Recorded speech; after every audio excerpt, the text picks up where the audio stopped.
దక్షిణ దిశలో బాత్రూమ్ ఉండొచ్చా? ఒకవేళ బాత్రూమ్ ఉంటే ఇదొక హెచ్చరికనా?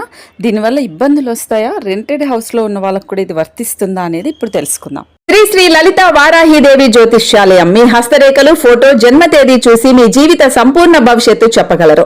వివాహం, ప్రేమ, కుటుంబం, పిల్లలు, స్త్రీ పురుష వశీకరణం, ఉద్యోగం, వ్యాపారం, ఆర్థిక సమస్యలు, విద్యా విదేశీ అవకాశాలు, మానసిక ఆందోళన, భయాలు, కోర్టు కేసులు, విడాకుల ఇబ్బందులు, ఇలా ఎన్నో చెప్పుకోలేని సమస్యలతో బాధపడుతున్నారా?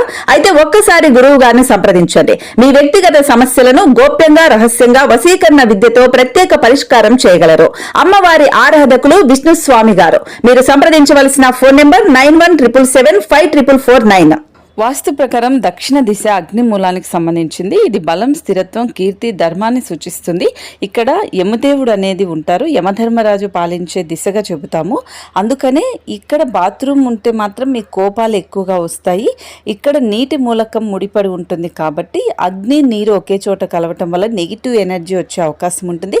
దీనివల్ల మీకైతే జీర్ణ సమస్యలు, రక్తపోటు, మానసిక ఒత్తిడి, అనారోగ్య సమస్యలు వస్తాయి. డబ్బులు కూడా బాగా ఖర్చు అయిపోతాయి.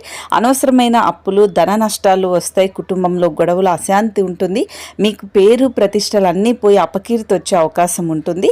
సో అయితే ఒకవేళ మీకు ఇప్పుడు దక్షిణ దిశలో బాత్రూమ్ ఉంటే వాస్తు దోషం ఏం చేయాలనేది ఒకసారి మనం చూద్దాం. సో దీన్ని మార్చలేము కాబట్టి ఒకవేళ రెంటెడ్ హౌస్లో ఉన్న వాళ్ళు ఏం చేయగలుగుతారంటే టాయిలెట్ సీట్ అనేది 2 ఇంచులు మందపాటి ఎరుపు లేదా ఆరెంజ్ రంగులో ఉండేలాగా చూసుకోండి.